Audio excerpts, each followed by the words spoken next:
नमः शिवाय। मित्रों, मैं आचार्य चंद्र प्रकाश परम कल्याण साधन यूट्यूब चैनल में आप सबका हार्दिक स्वागत करता हूं। हमारी आज की चर्चा का विषय है कि अगर आपको ये 4 संकेत मिलते हैं तो आप जान लीजिए कि भगवान ने आपका हाथ पकड़ रखा है। भगवान की आपके ऊपर पूरी कृपा है, वो आपके हर पल साथ हैं।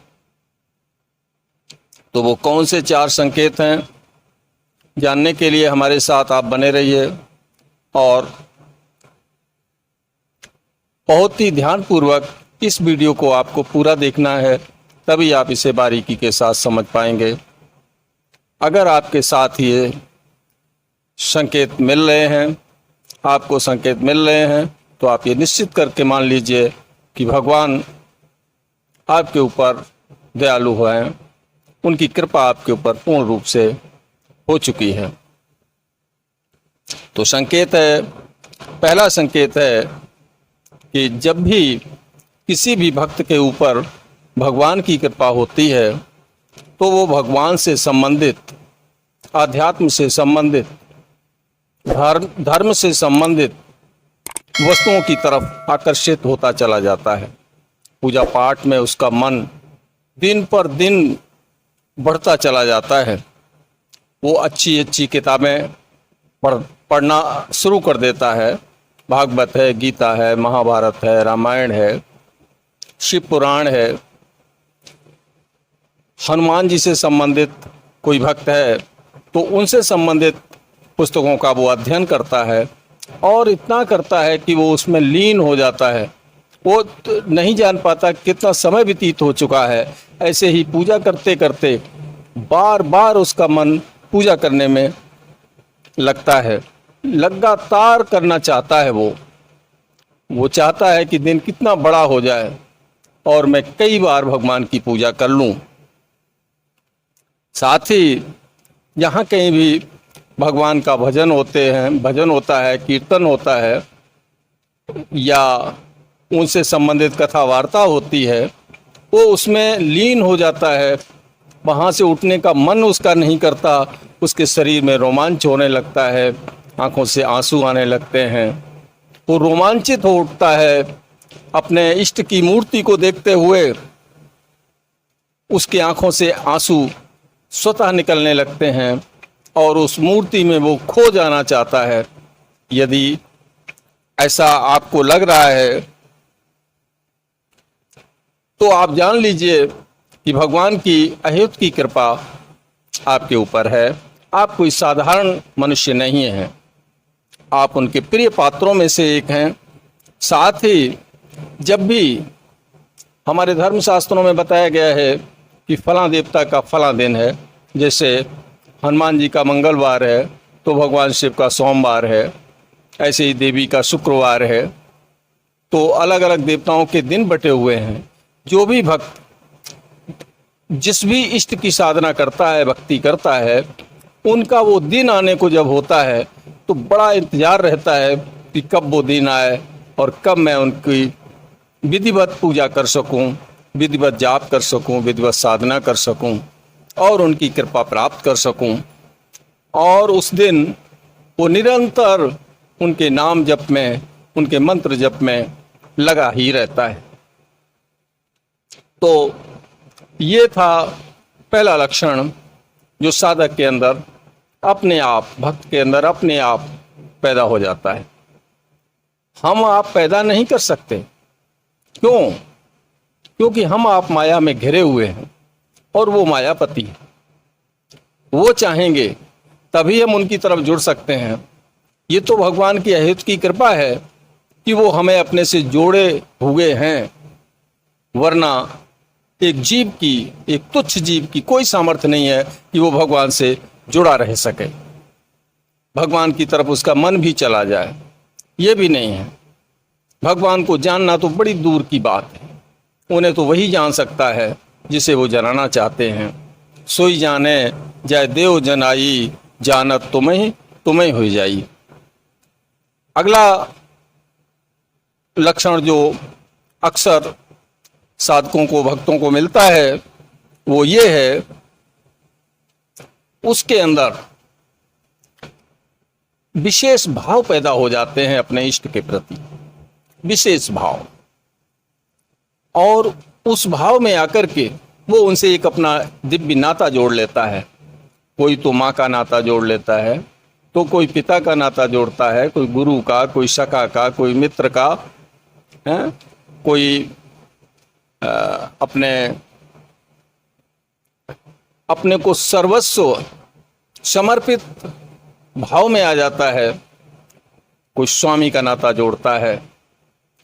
तो ये नाते जब हम स्थापित कर लेते हैं भगवान के साथ, तो भगवान भी, उनकी तरफ से जो प्रत्युत्तर मिलता है वो भी वात्सल्य से भरा होता है, और भगवान हमें उसी रूप में, उसी भाव दशा में हमारे ऊपर कृपा भी करते हैं। इसी तरीके से उसके अंदर दया, प्रेम, करुणा जैसे भावों की जागृति हो जाती है। वो अपने सामने किसी को दुखी नहीं देख सकता, यथासंभव उसकी मदद करने की कोशिश करता है। अपने सामने आई हुई थाली भी दूसरे को देने में उसे हिचक नहीं होती है। स्वयं कष्ट सह सकता है, लेकिन दूसरा कोई सर्दी में ठिठुर रहा है तो वो अपने शरीर का कंबल भी दे देता है उसे, और उसको देते समय बड़ा ही आनंद का अनुभव होता है, अनुभूति होती है कि चलो एक का तो भला हुआ। तो इसी तरीके से उसके अंदर कोई व्यक्ति जब बहुत दुखी होता है, तरह तरह से वो परेशान होता है, तो उसकी शरीर से, मन से, बुद्धि से, धन से उसकी यथासंभव मदद करने की कोशिश करने लगता है। तो ये एक दैवी गुण है, दैवी संपदा है जो भगवान की तरफ से उसे मिली हुई है। यदि आपके साथ भी ऐसा कुछ हो रहा है, आपके अंदर भी आपके जीवन में ऐसे बदलाव आ रहे हैं, तो आप समझ जाइए कि भगवान ने आपको पार उतारने का ठेका ले रखा है, आपका हाथ पकड़ लिया है, और वो एक बार जिसका हाथ पकड़ लेते हैं, भगवान कभी उसका हाथ नहीं छोड़ते, और वो उसे अपने से कभी दूर नहीं करते, अपने में मिला ही लेते हैं। उस समय भगवान दोष और अवगुण नहीं देखते, उन्हें भक्त के दोष देखने की फुर्सत ही नहीं होती, क्योंकि जैसे द्रौपदी का उदाहरण हमारे सामने है, क्या छोड़ दिया था भगवान ने, जबकि भाव तो उनके अच्छे नहीं थे कौरवों के प्रति। तो इस तरीके की भावनाएं उसके अंदर प्रकट हो जाती हैं। साथ ही साथ उसके अंदर एक विशेष भाव और पैदा होता है, अक्रोध का, यानी क्रोध नहीं आता उसको जल्दी। वो कितना भी कोशिश करे तो अहितकारी क्रोध वो कभी कर ही नहीं सकता। अगर वो क्रोध करता भी है तो वो स्वस्थ क्रोध होगा, सामने वाले को हमेशा फायदा ही पहुंचाएगा, लाभ ही पहुंचाएगा। क्योंकि भक्त का क्रोध और भगवान का क्रोध दोनों एक जैसे होते हैं। इनके क्रोध में भी व्यक्ति की भलाई छिपी होती है। तो ऐसा तो होता है, लेकिन वो अहितकारी क्रोध कभी नहीं कर सकता। हर प्राणी मात्र के प्रति उसके अंदर दया प्रकट हो जाती है। किसी का दुख उससे देखा नहीं जाता, और जहाँ तक होता है वहाँ तक वो उसके दुख को दूर करने की कोशिश ही करता है। अगला तीसरा पॉइंट है, तीसरा संकेत जो मिलता है वो ये है कि जब भी उसके संपर्क में कोई गलत व्यक्ति आता है तो उससे अंदर से अरुचि हो जाती है कि कब इससे पिंड छूटे, कब ये यहाँ से हट जाए। वो गलत व्यक्तियों की संगत से हमेशा दूर रहता है। भगवान उसे दूर कर देते हैं ऐसे लोगों से। कुछ दैवी कृपा भी होती है और उसका आंतरिक भाव भी होता है कि ये आदमी यहाँ से चला जाए।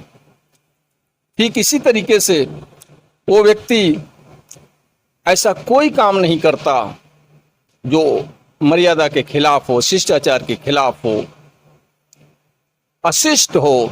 वो अशिष्ट भाषा तक का प्रयोग नहीं करता। गाली गलौज देना तो बड़ी दूर की बात है, उसके मुंह से गाली निकलती ही नहीं है।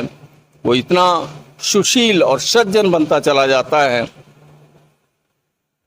इसी तरीके से गलत चीज़ों से उसे नफरत पैदा हो जाती है। वो आंतरिक द्वेष करता है उनसे।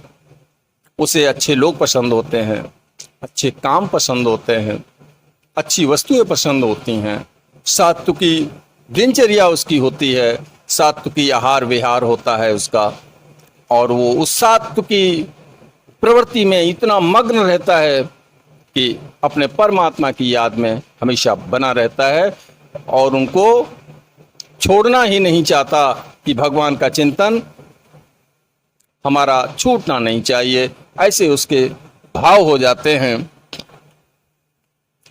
और अंतिम है चौथा, ऐसे व्यक्ति जब भी पूजा पाठ करते हैं, यहां एक बात मैं स्पष्ट कर दूं, ये सब चीजें कई कारणों से उसे प्राप्त होती हैं। एक तो उसकी अपनी पूजा साधना उपासना आराधना से होती है, दूसरे पिछले जन्म की पूजा साधना से होती है, या अचानक गुरु की या भगवान की कृपा हो जाए तो उसको ये चीजें प्राप्त होती हैं। तो उसको स्वप्न के माध्यम से भगवान के दर्शन होना भी शुरू हो जाते हैं। भगवान की वस्तुएं, भगवान से संबंध रखने वाले आयुध, भगवान के वस्त्र, भगवान का मंदिर इत्यादि, भगवान के प्रतीक चिन्ह, इनका स्वप्न के माध्यम से उसे दर्शन होना शुरू होता है। ये कोई साधारण घटना नहीं है अपने जीवन की, इसको हल्के में बिल्कुल मत लेना, क्योंकि भगवान का दर्शन सपने में भी बहुत बहुत मुश्किल से होता है। जब बहुत कृपा होती है भगवान की, तभी उनका स्वप्न के माध्यम से दर्शन होता है। अच्छे अच्छे बाग तड़ाक देखता है, पर्वत शिखर देखता है, सुंदर बाग बगीचे देखता है, फल फूल इत्यादि के दर्शन उसको होते हैं, दिव्य वाणियाँ उसको सुनाई देने लगती हैं, दिव्य अनुभूतियाँ होना शुरू हो जाती हैं। स्वप्न के माध्यम से वो ऐसी जगहों पर पहुंच जाता है जहाँ की उसने कल्पना भी नहीं की होगी। लोग कहते हैं कि सपने में वही आता है जो हम देखते हैं, लेकिन ऐसा साधक या भक्त ऐसी ऐसी जगहों पर पहुंचता है जो उसने न कभी सोचा और ना ही कभी गया है। इन चीज़ों के दर्शन भी उसे अपने जीवन में होने लगते हैं। तो ये लक्षण जो मैंने बताए हैं, ये सभी लक्षण बहुत ही सुखद एहसास कराते हैं, बहुत ही भगवान की कृपा की अनुभूति कराते हैं। यदि आप में भी ऐसे लक्षण आ रहे हैं, आपको ऐसे संकेत मिल रहे हैं परमात्मा की तरफ से, तो आप बड़े सौभाग्यशाली हैं और आप एक साधारण इंसान न हो करके महत्वपूर्ण, संसार की महत्वपूर्ण यूनिट हैं। आप संसार की महत्वपूर्ण यूनिट हैं। अगर आपके अंदर ये भाव हैं तो धन्यवाद कीजिए उस परमात्मा का और उससे विनती कीजिए, उनकी साधना को बढ़ाइए कि भगवान हमारे साथ ऐसा ही होता रहे। आपकी कृपा की छत्र छाया हमारे ऊपर सदैव बनी रहे।